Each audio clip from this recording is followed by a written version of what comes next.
Welcome to the Expandable Mind podcast. I'm your host, Vahin, and I speak to creators, entrepreneurs, and experts in their fields about concepts and their journeys that not only intrigue me, but also add a sense of purpose and value to everyday life.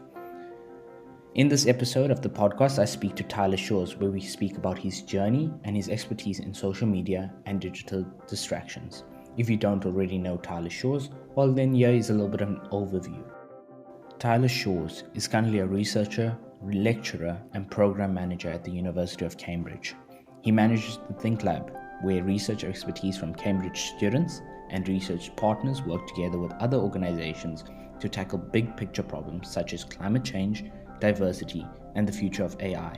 Tyler's research is focused on social media and digital habits, where he asks questions like what gets people to click on this, and why it motivates people to be on their devices.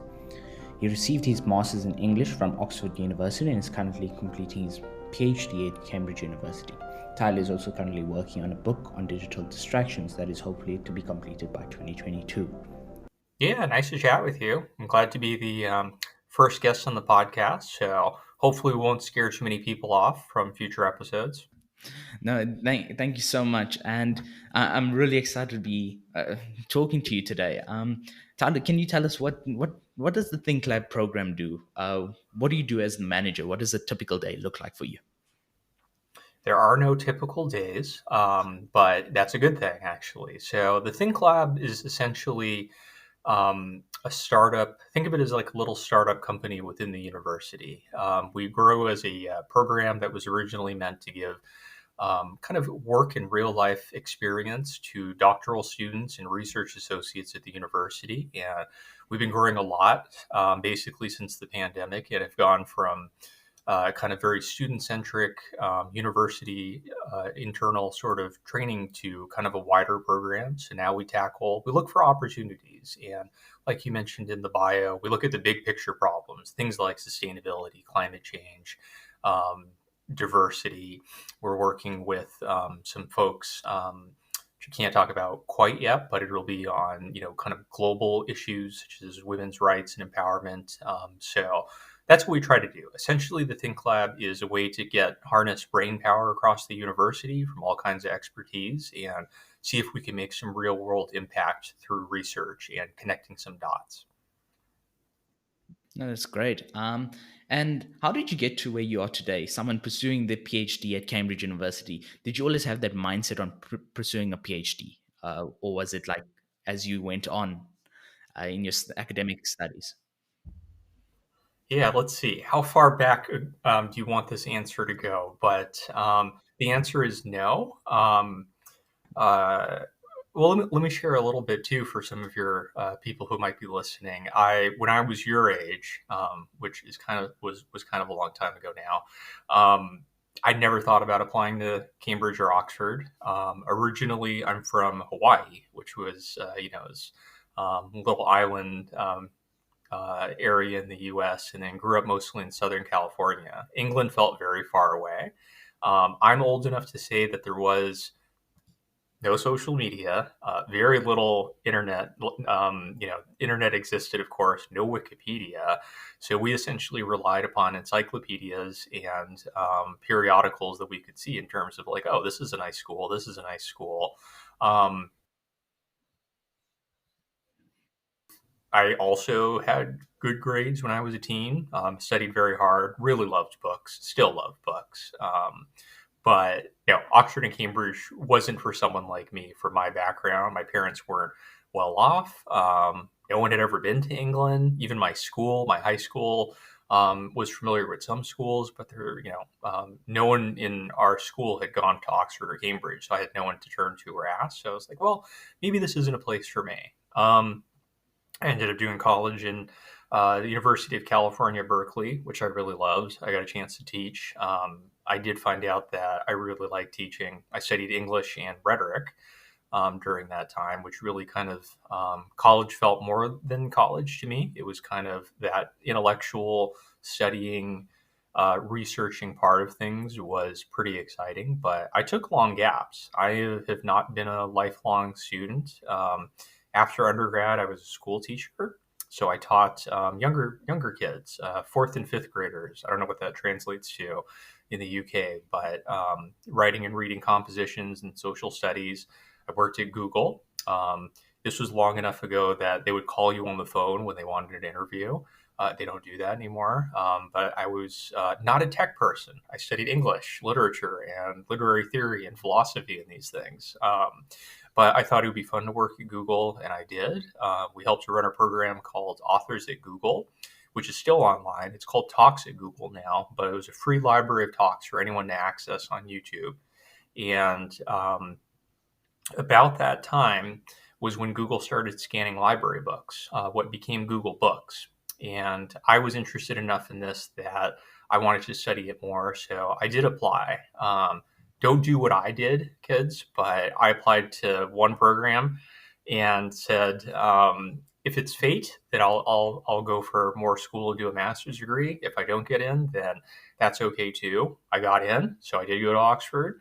I like Cambridge better, in case people want to ask me about that. Oxford is a great experience. I'm glad I did it. And I thought I was done with school then. So I did work in various fields: tech, startup, education. I was at Stanford. And then I realized I was doing a lot of the things that academics already do, going to conferences, writing papers, all of these things, and not getting any credit for it. So I was like, well, I could actually do a PhD. Do I want to go back to do a PhD at my age? I'll be a little on the older end. But I did go for it. Um, Cambridge felt like the right place to be. I love being at Cambridge. Very collaborative, meet a lot of interesting people. So that's a very long version of your long way to answer your question. That I wasn't Okay. sure. If you'd asked me 20 years ago or even 10 years ago, should I go for a PhD? I didn't know. That's unusual, I think, for people to do, but I'm glad I had the real world experience working at Google and Stanford and nonprofit education and all of these things.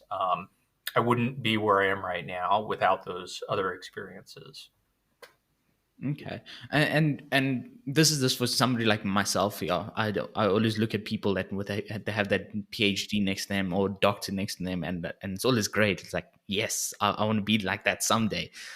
Um, and and I think of that. And what parts would you recommend? Do you recommend like taking real world experience like yourself, or going straight? You do your undergrad and you get either BSc or BA or anything like that, and you go straight forward into masters and PhD. What would your recommended path be? I think everyone should take some time off in between school. Maybe not as much time as I did necessarily, but if I can give one piece of advice, it's only do more school, master's, PhD, med, if you really want to do it. And you have to be pretty honest with yourself. It's hard to get a job, so I'll do more school. I see everyone else going for it, so maybe I should too. Those are really not the reasons you want to do it. I've seen that for the better part of 10, 15 years.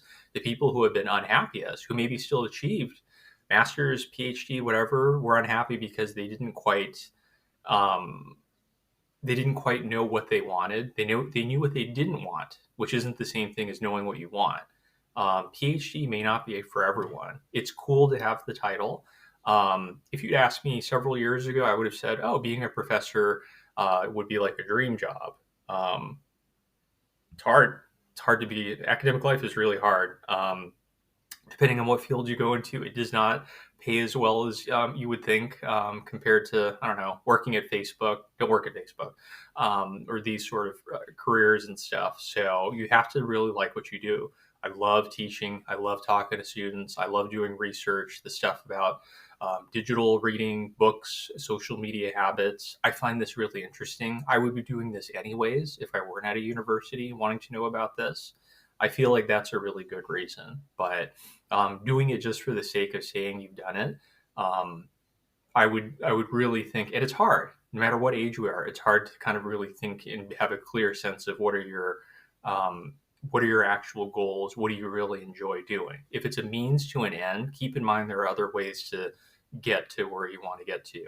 And academia is really hard. It's stressful and it's lonely sometimes. A lot of uncertainty, so you have to be able to um, embrace that sort of lifestyle, even when you a lot of people I know who've gone Oxford, Cambridge, Harvard, MIT, all of these places, you feel like once you're in this place, you've made it, right? But it's actually just one part of the journey. You haven't made it to the top. You've just made it on a way to something else. So that's hard for people to realize too, that it's a marathon. It's not a sprint to get into any of these schools. But that being said, there are a lot of good reasons. There are a lot of good motivations to do these things, and it kind of depends on what you want to do. And it's okay to not know. It's okay to try different careers and different things and decide. I thought I liked this, but it's actually okay. So that's my advice. And just speaking about that, and you spoke of spoke a little bit about passion. It brings me about the question, like, where did you start the research about digital distractions and habits? Where did that passion come from? Where did it stem from? How did you know it was your passion? I can actually tell you pretty specifically when it started. And this is when I was working at Google still. Um, It was when the first iPhone came out. So now we're talking about 2007, 2008. The original iPhone was marketed as just an iPod. No one even knows what an iPod is anymore. An iPod that can do phone calls, no app store, none of this stuff. The one thing that was different was the norms around email and being able to be available all the time changed very quickly. Hey, did you get the email that I sent you 5 minutes ago? Why haven't you replied yet? And all of these things. I noticed that very quickly. I noticed that myself too, that we were all kind of getting used to these sort of things at the same time. Um, yeah, it started to stress me out after a while to kind of, notice that I was like, oh, I feel like I'm constantly on my phone. When did this happen? There's an article, if anyone wants to check it out, from The Atlantic, which is an American publication, called Is Google Making Us Stupid? So this is 2007. Nicholas Carr is the author. He would go on to write a book, which I think is really interesting, called The Shallows, What the Internet is Doing to Our Brains. But he basically talks about that. He talks about not being able to enjoy reading as much. That carried a resonance with me. I was spending so much time online, I didn't have time to read books for fun and all of these things. That's when I started getting interested in this topic. A lot's changed in the past decade, 12, 15 years, almost 15 years now, but I'm still very interested in this. I just like talking to other people, talking to people who have their everyday experiences with digital stuff because I'm fascinated. I'm fascinated, like, what is it like for them? I'll often, whenever it comes up in conversation, ask, be like, so what's the first thing that you do in the morning? Do you check your phone? What things do you check first thing in the morning? What do you do late at night? Do you check Instagram or something? Do you stay on Instagram longer than you should with scrolling and all of these things? So I'm curious, and I talk to experts from all over the world, some very cool people about what they notice in terms of trends, both in their personal life, what we do, and it's applicable to all of us. All of us are connected and have our digital habits to these sort of things. So we don't know. It almost feels like this big experiment right now that we're all going through. No one has a definitive answer about even if there is a right way or a wrong way to go about how much time we spend online, why we spend online, why we click on the things that we do. So the topic is fascinating to me.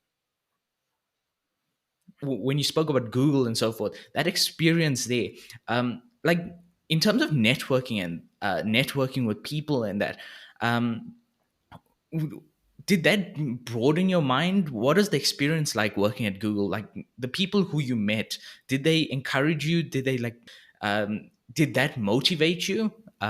Especially in terms of like the people, the experience and so forth. Did that motivate you into like looking into a subject like this here? Especially you spoke about the first iPhone, and that's something that's really if I could get my hands on the first iPhone, I probably would like want to see it. And did you actually have the first iPhone? Did you go buy it? And did that experience like stem from there? Like, what is it all about? Well, yeah, these are interesting questions. Let me start with the first one about Google was a great place to work for at the time when they approached me. They were the number one company in the world. All of you have to remember this was a long time ago, so all of the things, the workplace things that is kind of common knowledge now about. Oh my gosh, they've got a ball pit and a dinosaur and free food and doctors and free haircuts, and you can bring your dog to meetings and all of these things. That was relatively experimental. I thought it was very cool. So that was part of the reason. A better reason is that I'm still friends with a lot of the people that I worked with there after over a decade. Everyone was really interesting and motivated and came from very different backgrounds. You don't have to be a tech person. If I can give a tip to other people, remember I studied English and philosophy and rhetoric and these sort of things. During the interview, I was very honest in terms of like, well, I'm not a computer science person, but I can learn. If you hire for ability rather than just experience, I'm that kind of person. So that's what ultimately got me, there, and I'm glad I did it. Different lifestyle, much faster than anywhere else I've ever been. Change happens quickly, a lot of information to digest, a lot of things to keep in your mind at the same time. So not for everyone, but if you're adaptable and if you're interested in these sort of things and if you enjoy your work, it's a great place to get experience. Yeah, I learned a lot from different people. Yeah, it opened up a whole new world for me in terms of stuff that I wouldn't be considered a tech person, or a techie minded kind of person now if I hadn't worked there, and just kind of got a better understanding about what makes us click, what are our internet habits, and all of these things. Um, I don't think I did have the first iPhone. I think I was a bit of a slow adopter. You say you want to get your hands on one, but you wouldn't use it very much. It's slow. It's kind of bulky. No app store, so you can check your email and then browse the internet very slowly. But I was not, and this was in the news, and it's still. People were waiting in line. You think it was like the world's biggest concert. I was like, no, I'm not gonna camp outside in the cold for 3 days to get an iPhone. I was interested and I played with other people's iPhones, but it took me at least a little while. It was a gradual thing. It wasn't overnight, but it's Silicon Valley, so change happens very quickly. In the course of a week, it can be like, hey, you heard this app? Everyone's using this app. Everyone's using this thing. Um, Yeah. that's the pace of life. I forgot what the other parts of your question were, but I'm glad I did it. Google was, I thought, a very interesting, still a very interesting place to work, and it's huge. The stuff that they do now is, it's much more than a search engine. Let's put it that way in terms of the stuff they do. Research on self-driving cars, on kind of more experimental things. If you look at Google X, the Google X Labs, you can kind of get a sense of some of the more far out research they do with Mars lunar rovers and internet weather balloons, all of these things to kind of just sense, they're experimenting and seeing like what might be the next future thing. And I think that's kind of cool. Coming back to your question about getting on my hands on the first iPhone, is for me it would be more like a collector's thing. Like put it in like a little bit of like a should I say a frame, if there's a frame for putting it in, and I'd like frame it up there, not necessarily use, but something like that, like the first iPhone, like wow, I have it. It's something that I have, because with technology advancing like every single year, you can find an iPhone. We have the iPhone 13, and it's advancing. Having something like the first of something, it's always like the greatest thing. Um, and uh, and today, in today's world, like everybody's like, we need to create a sustainable world. And something that you can also comment on is that these tech companies are they manufacturing, but at the same time, they actually like Apple, for example, they're trying to lower their carbon emissions and so forth, and they are making progress, and that's by taking back the phones that they take it back, they buy it back from you, and they give you a better price on your new phone and so forth, which is great. But at the same time, it's like uh, in like 20 years from now, when there's an iPhone like maybe 25 or something like that, you never know. You look back and you're like, I had the iPhone 12, but I don't have it anymore. And whereas like if you had the original iPhone, it's like, oh, I have it. I have the first. Steve Jobs was the one that introduced us. It's like that, just like that thinking of yes, you still vintage. And people call me a little bit of an old soul, but uh, and that's just the way I think. Like having the original of something, it's way better. Like having a phone that's a little bit smaller than anything else is a little bit better than having a phone that's huge and can't fit in your pocket. That's just the way I think. And yeah, yeah, in terms of that, that's just like my way of thinking. I don't know what's your thoughts on that. It is a collector's item. I'd be very curious for one of us to go on eBay after this and see. Like, I'm not sure. It could actually be super cheap. Type in iPhone 2007, see what you get, or maybe they're really expensive now because there's so few of them available. Um, I don't know. Yeah, someone should look into that and see some like results on that. And then it's a question of how far back do you want to go? It was like, why stop at iPhone? You could go back to the old BlackBerry phones, which were kind of the original smartphone ish. They had a physical keyboard. BlackBerry is now going out of business forever. That was in the news recently this year, but that was a very email and texting driven device. I remember people who were addicted to BlackBerry. In terms of like they would always have it doing this and all of that. It was like, oh, so slow, and you had to kind of do these things. We've come a long way since then, but the amount of hours they must have spent with the BlackBerry, which almost looks like a kid's toy to us now compared to what devices look like. But um, it's interesting in the the computer history museum in Mountain View, California, which is very close to the Google headquarters. They do have a display of old devices and everything, so you can see the big block phones which you had to hold like this, and they were charged in a car and things.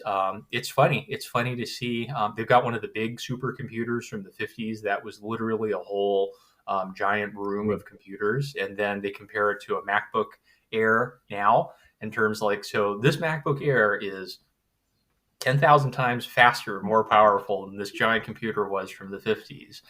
It's interesting to see that. Yeah, who knows? Who knows what the future of technology will take the shape of? And you got to remember, it's not always linear progress. I distinctly remember when Google Glass was going to be the next big thing. So these were the smart glasses that you would wear, very Star Trek looking, but you'd be able to basically have internet and screens right in front of your face. Never took off. It might some iteration of it might come. A, they were kind of ugly. People didn't like that, and then B, it just wasn't the thing that people wanted to have screens right in front of their face. Tempting. It's very RoboCop, very future sci-fi looking to have like your own interface and these sort of things, and be oh, I'm talking to this person. Let me look him up while we're talking and these sort of things. But never caught on. That was supposed to be one of the next big trends. So it's kind of funny. We forget about the things that fizzle out, and you never hear from again. There's a whole alternate history of failed technology sort of things. Look at Amazon. Amazon is a giant in so many industries right now. Does anyone even remember Amazon tried their own phones, Kindle phones, which everyone Yeah. was talking about for about 3 months? Turns out they were terrible and cheap and nobody wanted them. Um, Amazon could have been a serious. We could all be using Kindle phones in a different environment if Amazon had gone in a different direction with that. So you never know. I think it's kind of interesting. It's fun to keep in touch with tech and kind of think about some of these things. Yeah, I as one, I as a person am very passionate about tech, and from hearing you speak, you're also very passionate about tech, and that stems into my question: like, how do people, teenagers and people out there, like just like myself, they're still discovering what they passionate about and so forth. We often influenced by what our parents say or what our grandparents say, like I'll often hear this: I want to become a doctor because it'll make my parents happy and I'm going to get lots of money. um it does how can actually how do you have any advice for people out there, like on how to find their passion? So you spoke about being in different areas, different sectors of the industry and so forth. So somebody like me as a teenager, how can we get exposure out there into finding, okay, I'm really passionate about studying this. I want to go like pursue a PhD, for example. That would be the ideal option. Like instead of like just making somebody else happy, I want to actually focus on myself, because 30 years from now, that person, God forbid, they not may not be alive, but are you actually happy in the space that you are in 30 years from now? I mean, that's a very good question, and it's a very hard question. At your age, don't even think about a PhD. Get through college first, get through university, and then see if you still like it. It's a funnel. The people who think they want to do more school, the older you get, the narrower the funnel is. So don't worry about PhD yet. Don't worry about academia yet. Yes, do follow your passions.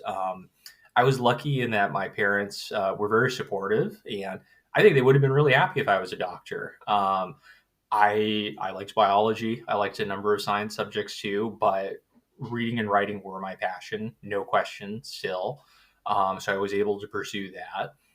In college, there's a lot of kind of peer to peer pressure in terms of it's like, oh, so what are you going to do with an English degree, or what are you going to do with a humanities degree? And the real answer is whatever you want. Um, I feel like a lot of young people, because they have kind of patchwork ways that they get this information, kind of see what other people see, but everyone's only got a small piece of the puzzle. It's kind of up to you to really figure out what do you want to do with your degree. A lot more than you think. That's the main thing that's been. I've seen people from who study art history, who study all kinds of like niche, very specialized topics, then go on to very interesting careers. What you study doesn't define who you are. So you're a lot more than just whatever your diploma says on all of these things. Generally speaking, following the things that you're interested in and the stuff that you'd be doing, even if you weren't getting paid to do it or had to do it, is a good sign. For me, that was teaching. For me, that was learning about tech and habits and the human side of what we do with technology. That's what I listened to. And I tried out different things. It's okay to try something and be like, well, I thought I would like this, but it turns out it's not for me. Some people get into sunken cost fallacy, which is the idea that I put so much time into this, it's so much effort that I better kind of see this out. That's where people get stuck.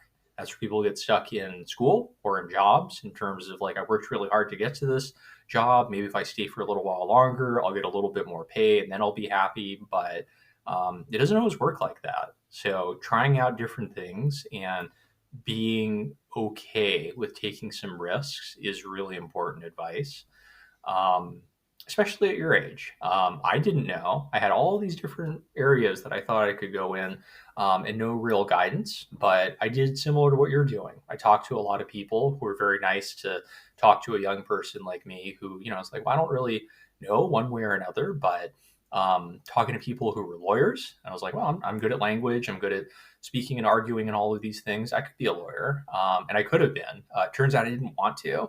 And it turns out the people I talked to who were lawyers hated it. In terms of like very grind culture, not much work-life balance. What's the point of having a lot of money and a big salary if you don't have enough free time to enjoy it? These are kind of important things to think about, that you really want to do your research and just talk to people and learn from people who are just a little ahead of you on the journey. I do that still. I talk to people who are maybe 10 years down the road for me, 5 or 10 years, and ask them, it's like, oh, what's that like? Do you like doing this? Do you like being a senior lecturer, associate professor, or these sort of things? What's the good and the bad? You have to get to know these people a little bit too and find the people that you think you trust. Some people will say no. Some people won't have time to talk to you, but it's good to just talk to a variety of people and talk to people different than you. Not people who are just similar and think similar things to you, but make an effort to find people that are 180 degrees different than your approach to things, and you'll learn a lot that way too. Okay, and that actually brings me on to start talking about when we speak about your research, which is digital habits and distractions. Does your research only focus in social media, or are there other digital mediums that you look into and besides social media? Social media has been the most relevant right now, but I mean, I guess it depends on what you mean. Like, I look at, for example, the difference between how people read on, say, a Kindle compared to like an iPad, compared to reading on a phone, and these sort of things. I'm mostly interested in the communications part, but that does branch out into other things. So, an example would be if you're reading something on an iPad or an Apple device, and it's very easy now to have a built in Wikipedia link, highlight something and say, like, I want to look at this. What is that? Does that count as a distraction in itself? Because it's like, well, I don't know what this is. Let me look this up. It's very similar to a footnote in a book. So, it's a different kind of distraction that comes internally from the reader. That's a little bit different than, say, like getting a notification from news or from a text message or WhatsApp thing that comes from someone else that might need a response. So it's actually a complicated topic to sort of disentangle a little bit. That's just one example, but is looking up something on Wikipedia or looking up a dictionary word, is that a distraction? Is that an interruption from reading and doing the sort of things? Sometimes. In our everyday work lives, it might be something similar that we're writing an email or we're working on a meeting or something like that. And all of a sudden we have to stop, jump onto a bunch of different websites, get questions from Reddit or wherever to find out what kind of apps are those distractions, or is that considered work too? And I think it's a little bit of a gray area right now. And that's quite interesting. And what is your viewpoint on social media? So there's an article, you might be able to find a link for this in the on the Cambridge homepage. It's called "Is Social Media Changing Our Lives?" So it's got some quotes from me and two other researchers that we talked to for the Cambridge Festival. That might be a good one to look at, but and the short answer is I'm not anti social media. I'm not anti anything. I just want us to think about our relationship to these things. That goes for me too. Knowledgeable people who study this stuff for a living, we still have a lot of the same habits. It's just that we have more information to rely upon to understand in terms of like, oh, what's going to make us click on this? Is it going to make me feel better or worse to be on Twitter or Instagram for 20 or 30 minutes when I could be taking a walk or something else? It's an issue that we all kind of live with. So, um, yeah, I would. I wrote on my blog. I'll send you a link. Maybe you even saw this. The if I did an experiment to see how little I could spend on my phone for an entire week. There wasn't really a point to that other than I was curious and there wasn't a lot going on first week of January. But it turns out I didn't miss much. I had more time for reading, which made me happier. I liked walking around more. I think everyone should do an experiment like that, even if not a week. Try it for a day or 2 or 3 days, but see. We all kind of need that perspective to see, what's driving our habits? What's making us do this, and why? I think that's very valuable information, no matter what age we are. Your age, your parents' age, my parents' age, to be able to do this and think like, what are our habits? Um, Habits happen very gradually. So every time we install a new app or every time we enable notifications and these sort of things, we are changing our habits just a little bit. So being able to do something like that self experiment I did is a chance to kind of look back and say, wow, I spent a lot of time on these social media applications. Do I need to spend a lot of time on that? In some cases, the answer is yes. COVID pandemic and all of these things, social media is our lifeline to other people and communicating with them. Sometimes the answer is no, though. If it's sort of like mindless scrolling on, the Instagrams or the Twitter or TikTok and all of this, and I was like, yeah, does this actually make me feel better? Is this making me feel worse? It's kind of, I don't have an answer for anyone, but I feel like I encourage people to kind of go and look and try it out for themselves and see if anything surprises them. How do you so when you did that experiment, which I read the blog, your blog, and I think you average 15 minutes a day, which is very impressive. I got like today every Sunday we receive like on Apple you receive like your week, and I averaged this week around about 2.5 hours. So I'm trying to get it down. Last show is like averaging around about 4.5 hours, which is very long on the phone. And I've met people that actually they can be 8 hours, like they're averaging on a daily basis 8 hours a day. I was like, jam, yeah, okay, that's bad. But then when I read your blog post, I was like, 15 minutes a day, maybe that should be my goal for 2022. Maybe I can get it down. And then obviously in long term, I don't think I'll be able to sustain 15 minutes a day. And you also responded via Twitter that you're not going to sustain it for a very long time. Um, And I don't think it's possible, especially when you consider that the world is all on all on social media. And that brings me on to, like, how do you engage with social media? Uh, do you have separate times in your day that you plan yourself out, or do you just like spontaneously say, okay, I'm going to check my Twitter? Well, let me start with the time experiment one that I did it for a week. It wasn't to prove a point or to do anything other than to kind of challenge myself. The week after, I was up again much more, where I wasn't consciously making those choices. It wasn't as much as I thought, though. So there was a little bit of carryover effect from the habits that I talked about. I think I ended up averaging just under 40 minutes a day, which is still pretty low for me. But I noticed some of the things that, and then maybe you can share my blog post so that people kind of know what we're talking about a little bit. But my default was not have my phone anywhere nearby. I don't even keep my phone within hand's reach anymore. A, I don't need to. B, it was sort of, these are the kind of things that changed a little bit. I call it interstitial moments in time. So those are the in between times, in terms of what are you going to do right after we finish chatting right now? Are you going to check your phone? I'm probably going to pick up my Kindle or have a coffee or something. There's nothing I'm expecting to get on social media. So that's a little bit more of like, oh, it's Sunday morning, it's early. I've got other stuff I want to do. I will check it maybe around lunchtime today, those sort of things. So sometimes I formally or informally carve out blocks of time that I use for checking social media, but I'm not on as much as most people think. I schedule things ahead of time. I'll check if I feel like there need to be responses or questions to things. Um, yeah, the biggest bad habit for me was checking something and then checking it again and again and again and again to see if there's any other interesting things. I didn't need to be doing that, and that was kind of making me crazy a little bit.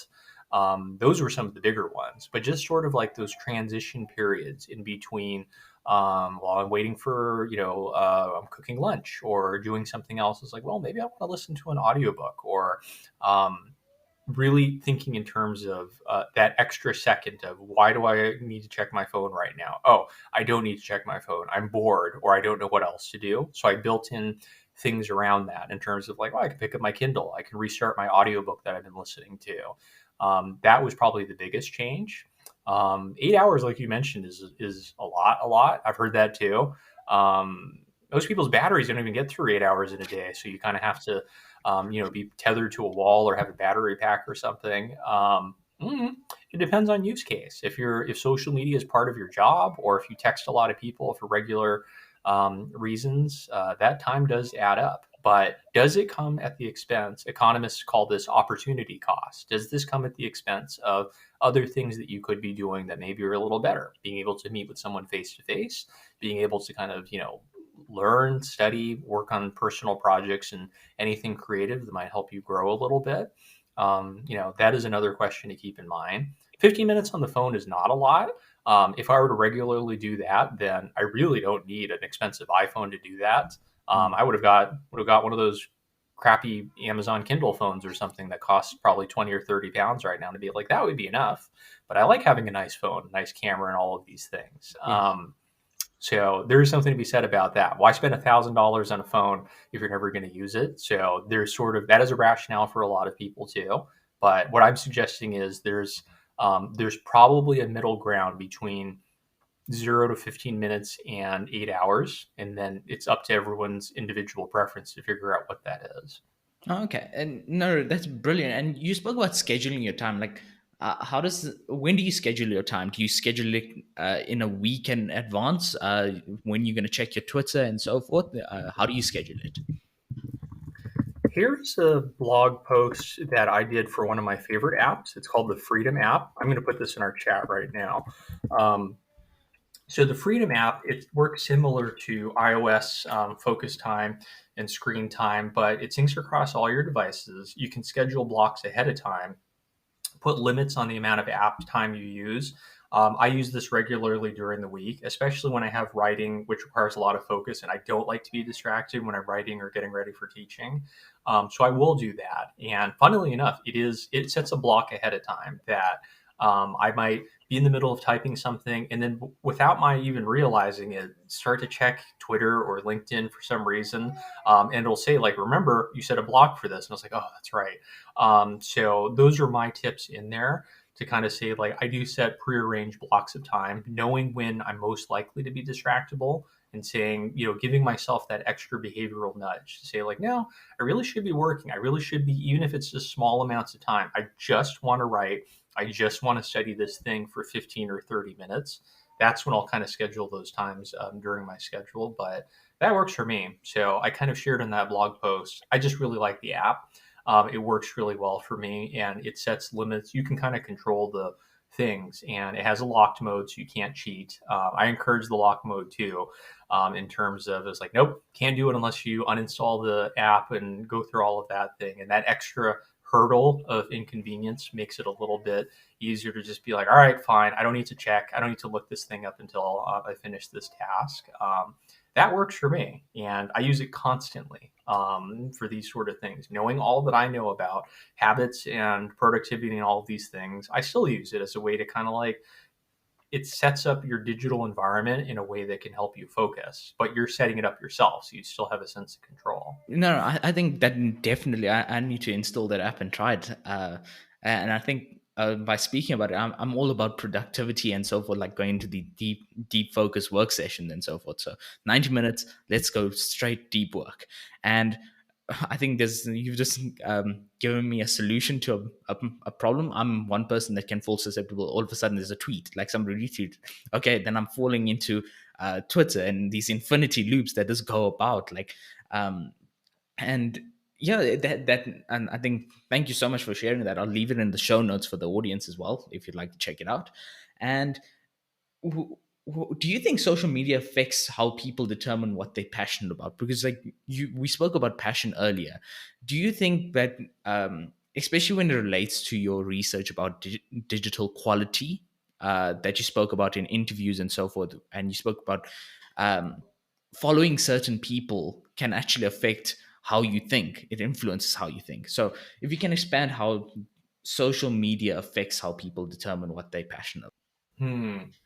I guess I'll answer in a more general way that social media, depending on the platform, it can be a valuable source of information, but realizing that sometimes, I mean, depending on what you look at, Instagram or all of these things, a lot of times it is more fiction than fact at this point. They are production. And then when you treat it that way, rather than, wow, this must be what life is really like. So I encourage everyone to kind of exercise some amount of skepticism in terms of healthy skepticism in terms of what they see online.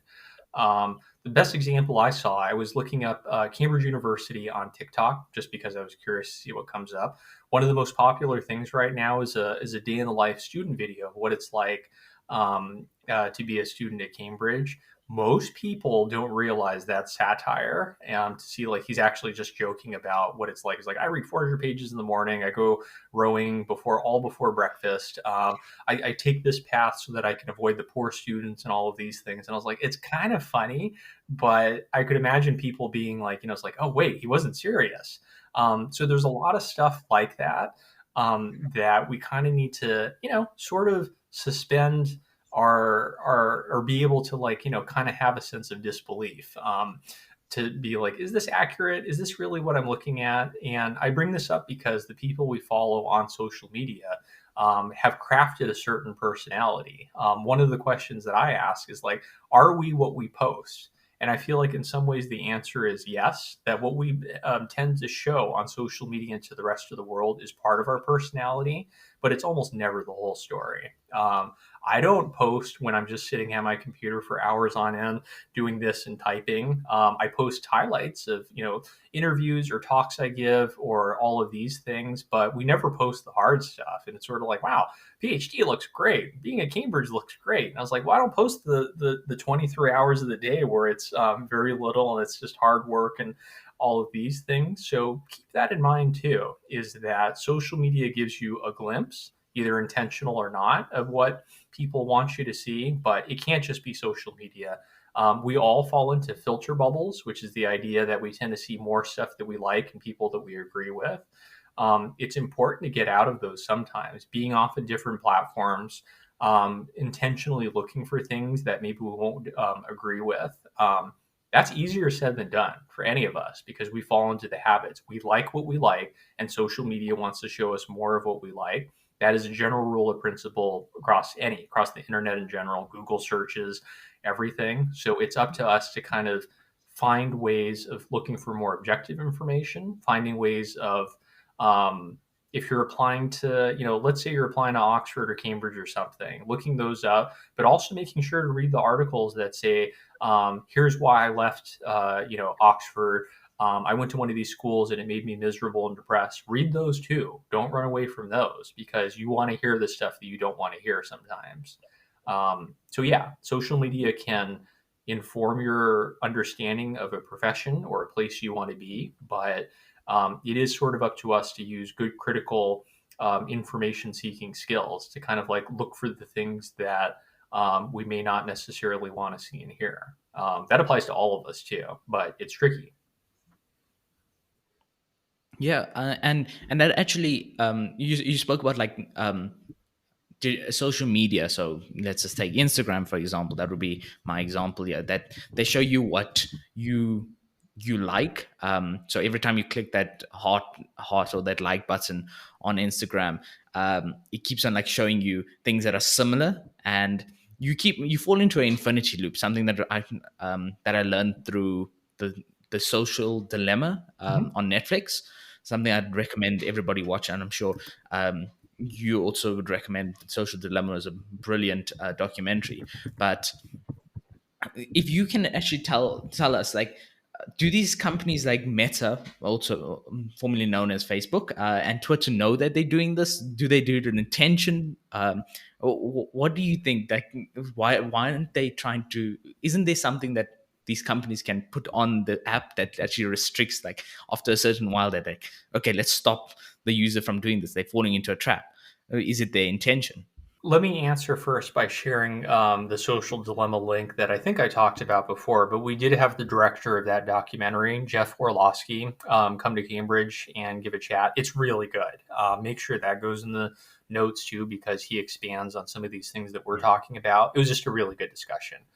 So we hosted him at Jesus College in Cambridge. It depends on how you define intentionality in this case, in terms of it's not quite as simple, as tempting as it is to say, like, Mark Zuckerberg is doing this and making you think the way you do.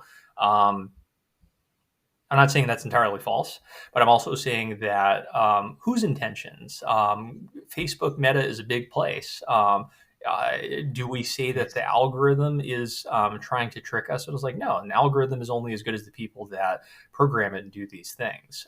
What I will say is that we vote with our clicks. We vote with the things that we tap on.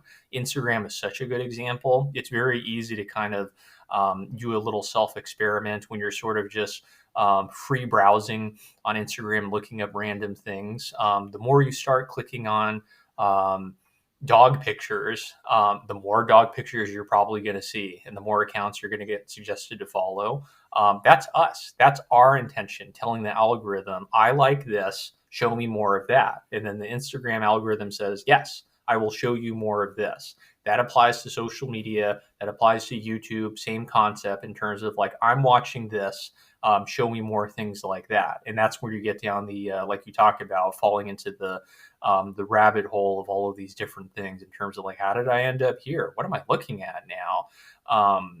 There are aspects of that, but um, realizing that I want to make sure that we give ourselves credit and also responsibility too, that these tools are what they are. A lot of us need to understand some of these concepts a little better in terms of like, we're served more of what we think to like, realizing that. But I don't feel like it's as simple to say as like, oh, these companies are bad and they're tricking us. I was like, well, they're not forcing us. They're making options look as attractive as they can, but ultimately we're still the ones clicking on this and consuming this content, and that is up to us. That's up to us and to researchers to explain these things, mechanisms like we're just talking about right now. For anyone listening, or if you're after going to do and talk to your parents or grandparents and say like, oh, so I learned about this. This is how Meta and Facebook and all of these things work and show us things. There's a lot to be said about that, and it is becoming more of a thing of awareness now, which is great, thanks to Social Dilemma and other things, to say, like, hey, this is how this is sort of subtly controlling our behavior and all of these things. Our behavior might be controlled, but we're still ultimately responsible for our behavior, and we can control that if we have enough, if we're willing to put in the time to understand these things, find out what experts know, and kind of keeping on top of things. What we're saying now might not apply as much 2-3 years from now, but being aware of what they are now is a little bit up to us, a little bit of self learning, I think.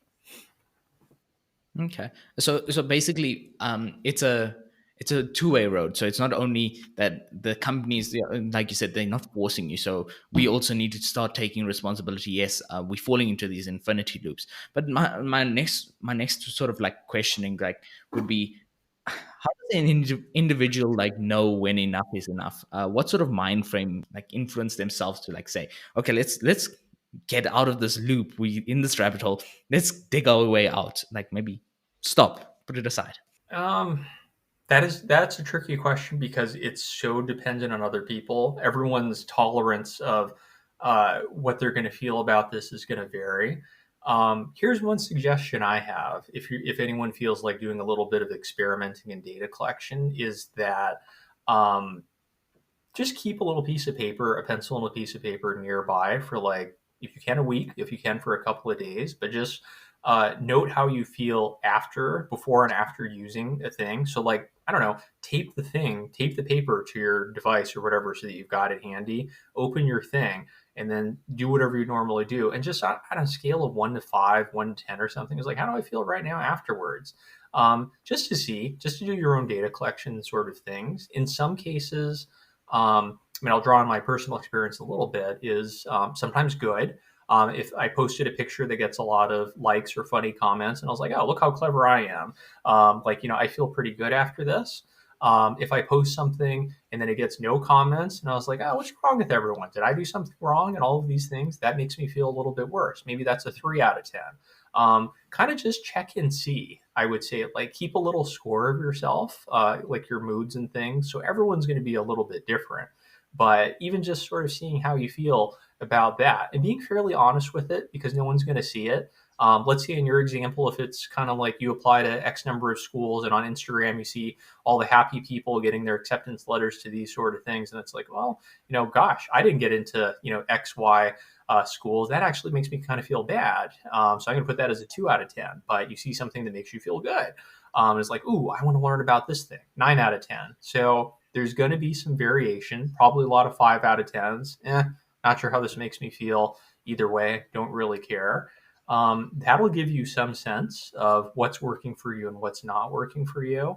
The one thing I will say, because I feel like this is pretty known now, is be careful about the bedtime screen time stuff, the nighttime falling asleep thing.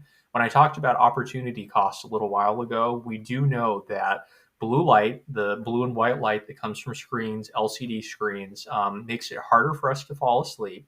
And it does impoverish the quality of our sleep. So even when we do sleep, we don't sleep and feel as well rested. A lot of people have had this experience, any age, in terms of like, I got a full night's sleep, but why do I feel so bad? Oh, right, I fell asleep reading news or doing these sort of things or browsing Instagram and all of that. Those two things are definitely related. The screen time at nighttime, you really got to watch out for. And I do mean for, unfortunately, at my age, my brain is no longer still growing and developing. That's just science.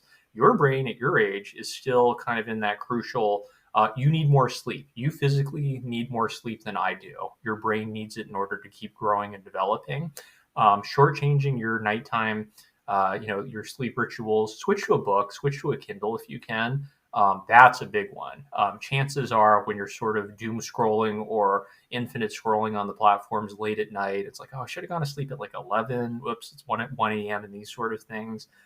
That's a big one. That is like a red flag one. So I'm answering a different part of your question here in terms of, how do we know when enough is enough? The less screen time at bedtime, the better, for sure. That's a big one that I hope most people your age, preferably possibly even a little bit younger, if they're listening to this, that's a fairly clear takeaway at this point. That if there's one way to pare down screen time, use the tools like Apple Focus Mode, Freedom, the tool that I use. Give yourself more limits for bedtime. Yeah, that I can't recommend enough. Falling into infinity loops or scrolls, depending on what you take. Uh, I think that brings up into digital quality, and that I just want you to explain, because you've mentioned in interviews before, what is the relationship between digital quantity versus digital quality of screen time? It's a relationship of diminishing returns when it comes to quantity. I think, because remember, when we talk about infinite scroll, the idea is to just basically keep you on those platforms as long as possible. Everyone's going to have their threshold at which they're no longer meaningfully engaging with content, where it is just sort of you zone out a little bit. It's like, oh, I don't know what I'm looking for at this point, but I'm going to keep scrolling, looking for novelty or something that catches my attention. That's a time, and it's hard to notice because we're doing it mindlessly, where we all kind of zone out. It's like, oh, why am I still doing this? It's been a half an hour. Um, that is something we have to watch out for. Quality, again, everyone's mileage is going to vary for what that means. Quality is the kind of more, to me, this is my personal answer to that question, is more of a human centered interaction that you and I are having a quality interaction right now where we're talking and getting to chat in depth. Not distracted. I haven't checked my phone because my phone isn't nearby while we're chatting or getting distracted by these sort of things. Quality are the sort of thing where you learn something or um, you feel better afterwards for having the interaction or inspired to do something or take some sort of action. Quality depends. Quality can be mixed even within an interaction. Let's say you're sitting in an online class, like you're listening to a lecture, some of which you zone out because it's not very relevant. Some parts you're really into that it sparks your imagination. It's like, wow, I need to go read that book or read that thing. So quality varies even in within individual interactions, but we should emphasize quality interactions over quantity of interactions with anonymous people, Instagram stuff that may or may not be like even accurate or true. Um, that is an individual question for everyone else to decide. There's no magic number that says aim for this percentage of high quality interactions. Like I said before, that's opportunity costs in terms of like an hour on Instagram or TikTok where I'm just passively consuming something, or an hour of interaction where I'm learning and I get to ask questions and kind of builds up my reservoir of things, or I feel curious or inspired to do something. That's more quality to me. That's how I define it anyways. Speaking about finding quality, like what sort of, like, should I say, mind frame, if that's the correct term for this, how can one find quality content? The easiest answer I can give for that is kind of find your social media or information role models. Like, look for the people that, rather than just random things that are served to us or people that follow us and we feel like we want to follow back, find the people that you find genuinely interesting. That happened to me this week. There was a New York Times columnist, and I was like, "Ooh, I really like the articles that she's written. I would like to. I'm voting with my click to follow her, and then I want to see more of her content because I find it interesting." Looking for those people, and again, looking for a variety of things too. Like looking across different areas will increase the diversity of information sources that you get. So even though I do a lot of academic stuff, I don't just follow academic information sources because I want to learn about tech. I want to learn about psychology. I want to learn about food people that I like and I can get recipes from. So that's a little bit of me shaping my sources of information. Not foolproof because the algorithms are going to show you what they're going to show you, but it increases the chances that you'll find something that is really interesting to you. So that takes a little bit of time and digging. I forget how I even found my social media stuff for got in touch in the first place, but I think you'd seen one of the talks that I'd given, and then that's sort of how it happens. You kind of like follow the information role models, and then some of the things that I've mentioned too. And it's like, huh, the Freedom blog actually looks pretty good. I think I will follow them because I like this stuff that they're saying about productivity and all of that. And I was like, oh, who's this person that they mentioned in this article? That's sort of the best. That's how I do it, and that's how I've been doing it for years. So that's the best recommendation I can think of. Find your trusted sources, and then find out who they trust, and then go backwards from there to get the information you want. Yeah, and I think like in an interview you spoke, known as named well-being in the workplace, organizational strategies for the post-pandemic world. I'll also leave that in the show notes if you'd like to check that out. You said that the use of distractions to be more productive, and the model you mentioned called virtual carrot and stick model. When we're finding quality content and so forth, you say using distractions you can actually be more productive. How do you actually use the? Could you explain what is meant by the virtual carrot and stick model, and how do you personally incorporate in your life? Yeah. I would say I use it, and it takes. This is where tools like Freedom and Apple Screen Time and Focus Mode come in handy, I think. But think about the things that you would normally do. Let's say an example for me is coming from the United States. I really like checking baseball scores, which are middle of the night for me here. So in the morning, left to my own devices, I would love to check the scores and see like, oh, what happened with this outcome or this something. During a work day, I'm not going to do that until I've done my 15 minutes of writing or reading or researching or doing the things that I have to do. So that's my virtual carrot as one example in terms of like, I really want to check the baseball scores, but I'm going to get the other thing. It's motivation for the stuff that I really don't want to do. And it's like, ugh, I don't want to read this academic article or read some of these things. I'd much rather be doing that. Or I play Mario Kart. That's my favorite distraction on the iOS. And I was like, I really like playing Mario Kart so I can get the daily challenges and all these things. I'm not going to check Mario Kart until I've done X, Y, or responded to these time sensitive work emails or done some task first. So those are my virtual carrots. We all have those things, whatever they are. If it's the things that we habitually do, if we had no other obligations for the day, what are the things that you would do on your own? And use that to your advantage because you're motivated to want to do those things. I like doing these things because they're fun.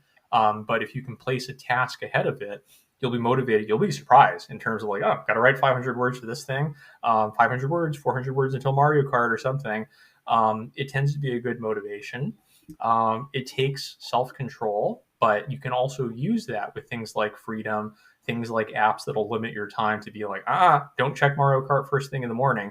I'm going to give myself a half an hour to wake up, eat breakfast, work on my things, and then by the time I'm done, then I can do the Mario Kart, then I can do the sports sort of things. There are different ways to adapt the carrot model too, if you think about it. If you have like a big task to do, let's say you've got for college students, if you have like a 2,000 word essay to do, give yourself points in terms of like, all right, every 200 words you write, that's 1 point for 10 minutes on Twitter or something like that. I would probably do something like that and be like, all right, it's just a first draft. Got to get this all done now. And be like, all right, so I earned my 10 points. So now I can do Twitter for however what I want to do. So I think carrot and stick model is really good. It takes a little bit while to get used to that habit, but it's worth sticking with. Yeah, and this in the book, The Now Habit. You also spoke that about that in the interview, which was I think I took a lot from that interview, and I think I want to clarify some points. You also mentioned whereby you unschedule, where you schedule your rest, which is really amazing. Mm-hmm. Especially when you think about in today's world about mental health and so forth. It's actually important to have rest. Like you often look at these inspirational models, Elon Musk, Jeff Bezos, and you think like, okay, they're working like maybe 13-hour days and so forth, but at the same time, you like, like how much rest are they taking? Like, do they have a life and so forth? And when we look at those people, we often like tend to like, okay, I will also want to work a 13-hour day, and I've actually wanted to do that. Like, okay, let me work like how those guys work. And I often fall into this thing where like I'm resorting, like once I'm done, like I'm so finished that I resort to like being lazy. I lay on my bed, or just like sit back, and I'm like, okay, I'm not even in the mood to do it. So I think like, how do you go about doing the unscheduling of how do you schedule your rest, or unschedule yourself basically? First of all, let me bring up the Musk and Bezos thing to say, like, are they working 13-hour days? How do we know? That's a Have we question. ever seen a video of them like during a typical work day? What counts as work for them? Is scanning Twitter and reading articles about themselves work? Hmm? I don't know. We don't know the answer to that question. So it's not like I seriously doubt. I mean, everyone's going to be different and they're at a different lifestyle than us. Maybe they do occasionally have 13-hour days where it's meetings and all of these things, but you got to at least ask yourself that question. Similar to what I said about how everyone curates a certain self on social media, it would be naive of us to think that, oh gosh, the self made billionaires are just working so much harder than us. Definitely. I don't know about Yeah. that. So, like, give ourselves a little bit of a break in terms of what we hear and compare to other people. It may or may not be true, but we at least have to consider that. The other question about scheduling and breaks is absolutely true. There's this kind of cult of productivity and busyness now, especially busyness. And I define busyness as the sense that telling other people of how busy we are is like, oh, I'm so busy. I've got 5 minutes to eat lunch. Then I have to get back to the next thing. And it's like, it's sort of US culture for sure, Silicon Valley culture for sure. And it's like, oh, I don't have time for this. I'm really busy working and all of that. A lot of times, that busyness translates into, and it's like, well, you're answering emails, but you've got like five social media things open at the same time. It's like, is that really that busy? Um, take people's busyness with a little grain of salt. Try not to fall in that own trap yourself. I certainly have seen fellow PhD students and be like, "Oh, I work 12 hours a day, 8 to 8, so we have to like schedule hangout time after 8 p.m." And I was like, "Really?" And then I see them online actively chatting on WhatsApp and all of these things, and I was like, "So this is not work." Just so we're clear, like you might be busy doing something, but please don't call this work. Um, Building in that time, what the issue I have with that is that A, it stresses other people out. B, who are you kidding in terms of like if this is what you consider work? And then C, it's not healthy that way. It's sort of better to have scheduled time to be like, all right, I'm not very productive from 1 to 2 p.m. Lunchtime makes me sleepy or something like that. That is my time to kind of like refresh a little bit, schedule in my walk time, my Mario Kart time. I have a Nintendo Switch, so I have Animal Crossing. That's a very like kind of positive, mindless, gentle way of me not engaging on the internet for a little bit of time. It's like I've earned my Animal Crossing time, so no one else bother me during this amount of time. I'm going to feel okay with it. And it's like, oh, should I be doing something else? It's like, no, this is my meeting time right now to do something from 5 to 6 p.m. or to unwind a little bit at the end of the day, to do some of these things. When it's structured like that and you build in time to kind of do these things, it's important for us. Um, Anyone that works all the time or tries to work all the time, you're going to burn yourself out at some point, no matter what age you are, no matter what work you've got to do. So you have to build in that leisure time. It's good for your brain and it's good for your mental health to find things that you legitimately enjoy, no matter what it is. If it's just looking at TikTok or Instagram videos, if that makes you happy and that helps you kind of switch gears from things, then go nuts. But build it in terms of like, this is break time for me and I'm choosing to do this rather than doing something else. How do you actually like spend your rest time? Like you spoke about playing Mario Switch, which is something you Mario and Animal Crossing on your Nintendo Switch, and walking and so forth. What other ways do you spend your rest, your unscheduled time, should I say? Cooking time is good for me. I really enjoy finding new recipes and teaching myself all kinds of different food, especially during pandemic when none of us could travel. It's like, well, can't go to these places, but I can learn French cooking, or I can learn new Italian dishes, or Indian food, or Vietnamese food, and all of these things. So that was kind of fun for me. Um, For me, working out is part of mental health. Even at my age, like I still try to run and stay active, which is kind of, to me, exercise. It, like, sure, there's the part about like it's good to be fit in all of these things. There's enormous benefits for being active mentally. We know that as a fact now from the pandemic, that we all tend to sit more. We tend to be more sedentary. We really need to get out and move around, even if it's just something. So I have my Fitbit watch, which I use to basically say like, all right, so I want to try to walk around this amount of time, and it gives me little nudges to like say like, hey, you've been sitting a lot this hour. Why not get up for a little bit? We should all be moving probably a little bit more than we are, since we are in front of screens and all this time. We don't have commutes anymore where we used to bike to school, bike to work, walk to work, and all of these things. So there's parts of our daily schedule that are missing now. Whatever that ends up being. Audiobooks. I really like audiobooks. I'm a little bit weird, so I really like Charles Dickens audiobooks. To me, that's fun. I read those in school because I was assigned to them. I just really like Charles Dickens. I like the funny British characters and all of the like densely populated people and all of these things. It's wordy, but it's also like, oh, if I get distracted for a second, it's like, I don't care. He's still talking about the same scenery or something for these past 2 pages. That works for me. So some people like podcasts, some people like audiobooks. Um, Everyone's going to be a little bit different. Those are some of the things I do for fun. It's the stuff that you would do if you had a day off entirely, as in like no work. What would you do to kind of like entertain yourself or occupy yourself? That might be watching shows.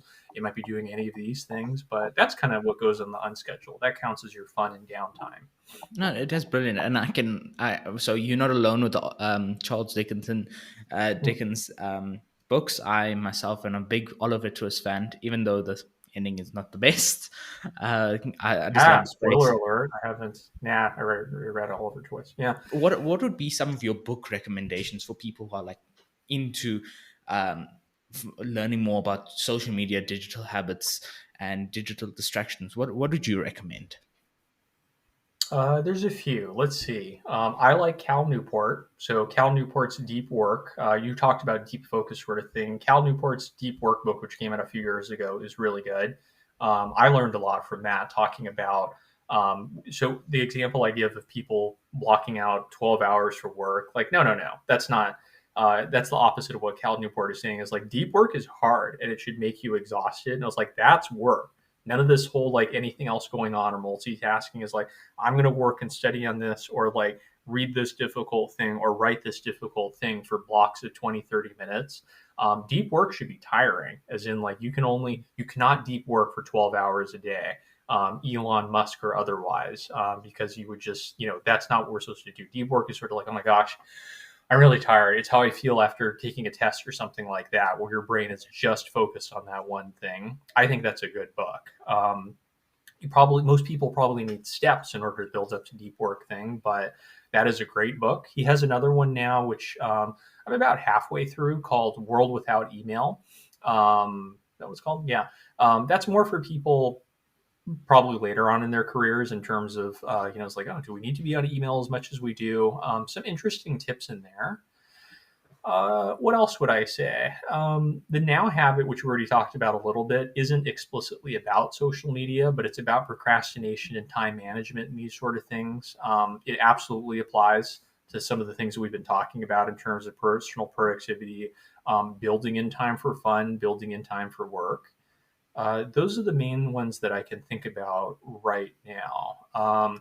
Social media stuff. I did mention Nicholas Carr's The Shallows, what the internet is doing to our brains. It's fascinating because it gets into some of the history too. Is that all of this stuff? To me, the part I really enjoy is paperback novels were considered a form of distraction technology back in the time. It's like, oh no, these books have pictures in them. They have like too many like short chapters and things. This will ruin people's attention span. That's fascinating to know that even 100, 200 years ago, people were asking similar questions and worried about the same things we're worried about now.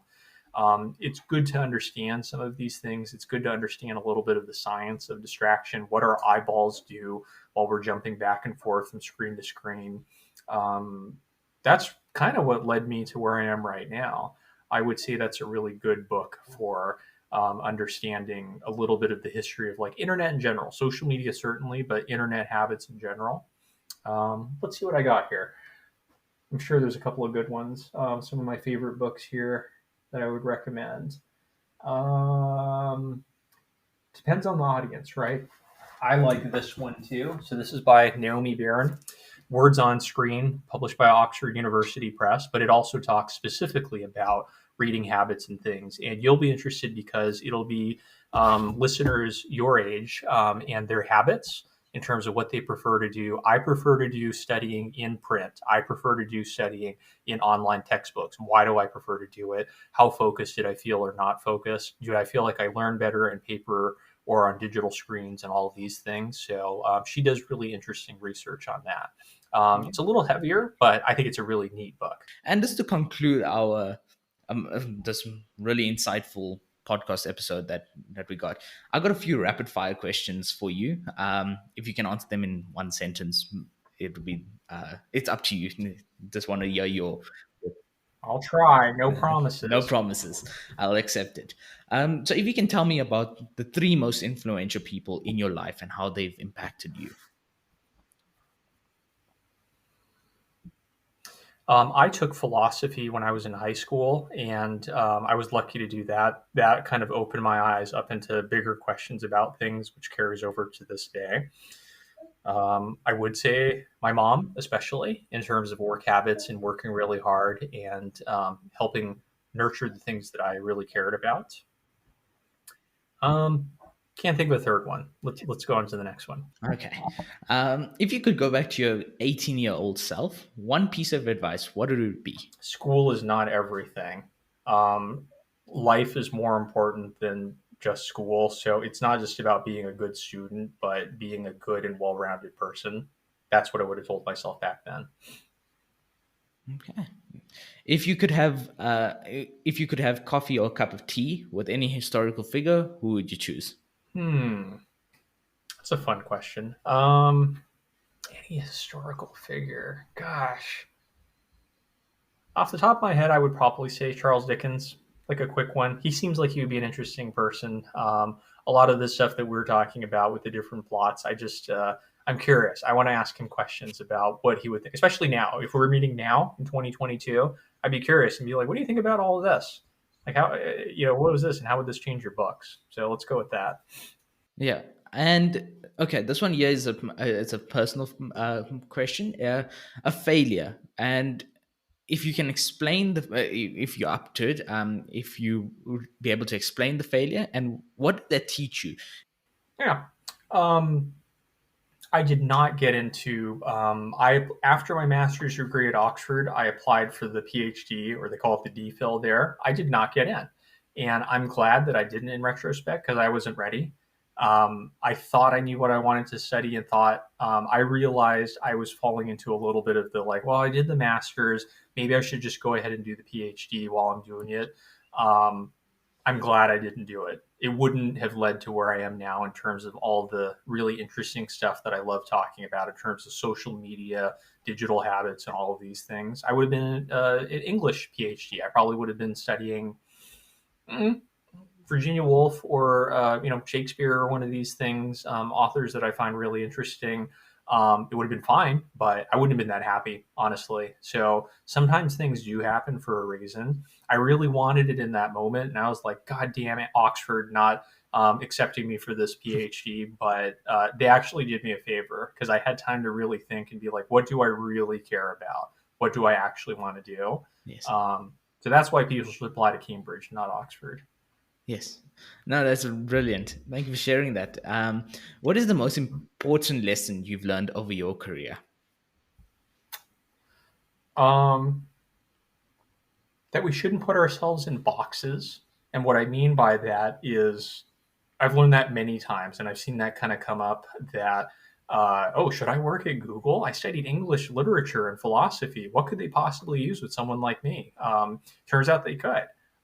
Same sort of thing. It's happened again and again in terms of like, oh, should I apply to this program in Cambridge or apply to this job? I'm not really that kind of person, but it's not that simple. It's not that simple in terms of just because you studied this doesn't mean you can't do this, that, or whatever. So, kind of remembering that we are more than the sum of what we study and more the sum of like, I'm this kind of student, so I can only do this kind of things. That's just not true, like for anyone. So I feel like that's an important thing. Don't let other people put you in a box, and don't put yourself in a box either. Okay. And last question. What do you think the world will look like in 5 years' time? Probably pretty similar to how it looks now. Um, I don't know. 5 years is kind of that funny amount of time, right? I wouldn't be shocked if one of the big social media platforms that we use right now is no longer a thing, or is a tiny fraction of what it is. I won't make predictions on which one, even though I have my guesses. But I wouldn't be shocked if like things that are just part of our everyday fabric right now no longer exist. That's just the nature of tech. We think these things will be around forever, but honestly, they won't be. Most of them won't be. Yes. That's sort of like the digital side of things. I would like to say that we'll be doing more things in person. Here's a personal theory of mine that it's just a guess that I wonder if all of a sudden we will get more bored with digital interactions and be like, I'm really tired of video calls. I'm really tired of all of this stuff. I think I just don't want to do this anymore. I prefer more in person things. So I wonder if we'll be doing less screen and more face to face things. That's Yes. a wild prediction, but you never know. And just bringing about that, like, what do you think about the metaverse? Like this whole concept of metaverse and so forth. Like, I saw that Gymshark, UK's largest sporting brand, they did a Mhm. podcast in the metaverse, which was like really amazing. Like, don't you see that as something as a potential in the next 5 years, like something really big, augmented reality, virtual reality? Definitely possible. I just don't know if 5 years is enough time for the tech to be good enough and affordable enough for all of us to jump on board to be as immersive and as interesting as I think it is. We'll see. We'll see with Metaverse. This is one of those things that I try not to buy into the hype so much, is in like, all right, it's a big experiment, very interesting experiment, taking a big swing at something and seeing if you can redefine online everything essentially. We'll see. There's still a long way to go. It ain't going to happen next year. It's probably not going to happen the year after that, but we'll see what happens with that. You're right to bring that up because it is probably one of the most intriguing scenarios. But my opinion is, I feel like 5 years isn't enough time. Thank you so much, Tyler, for being on the Expand My Mind podcast. Really appreciate your time and your honesty. To our listeners out there, thank you for listening. Links that were mentioned during the episode are in the show notes. If you enjoyed this episode and you'd like to help support the podcast, please share it with others, post about it on social media, or leave a 5-star rating on any podcasting app. And perhaps a review as well. To catch all the latest from me, you can follow me on Instagram and on Twitter at expandable_mind. Thanks again, and I'll see you next time. Bye bye.